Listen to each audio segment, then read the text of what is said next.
രാവിലെ എഴുന്നേറ്റ് ഫ്രഷായി കുറച്ച് നേരം ഫോണൊക്കെ നോക്കിയിരിക്കുവാണ്.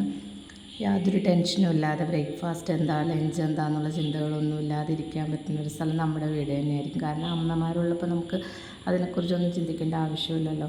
അല്ലെങ്കിൽ തലേദിവസം രാത്രി ആലോചിക്കുമല്ലോ എന്താ രാവിലെ ഉണ്ടാക്കണേ ഉച്ചയ്ക്ക് ഉണ്ടാക്കണേ എന്നൊക്കെ. അപ്പം ഞാൻ എഴുന്നേറ്റ് വന്നപ്പോഴത്തേക്കും അമ്മ ബ്രേക്ക്ഫാസ്റ്റൊക്കെ ഉണ്ടാക്കി വെച്ചിട്ടുണ്ടായിരുന്നു. സാമ്പാറും ദോശയാണ് കേട്ടോ. ഞാനൊരു 8:30-9 മണിയായി എഴുന്നേറ്റ് വന്നപ്പോൾ. പിന്നെ എന്താ എടുക്കണേന്ന് നോക്കാൻ വേണ്ടി പോയപ്പോഴത്തേക്കും അമ്മ മീൻ വെട്ടുമായിരുന്നു.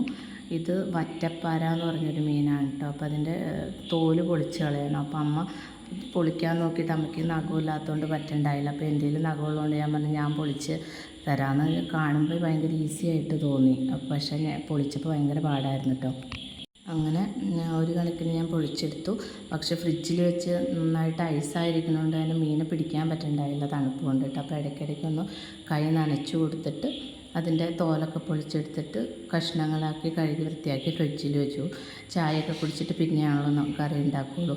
പിന്നെ ഞാൻ ചായ ഉണ്ടാക്കി. അങ്ങനെ പാൽ ചായയൊക്കെ ഉണ്ടാക്കി ഇനി നമ്മൾ കഴിക്കാൻ വേണ്ടി ഇരിക്കുകയാണ് കേട്ടോ. ചായ റെഡിയായി. ഇനി ദോശയും ചമ്മന്തി ഇല്ല കേട്ടോ, സോറി, സാമ്പാറാണ്. സാമ്പാറും ദോശയും പിന്നെ ഇന്നലത്തെ എൻ്റെ ഇറച്ചിക്കറി ഇരിപ്പുണ്ട്. അതെല്ലാം കൂട്ടി എല്ലാവരും കഴിച്ചു.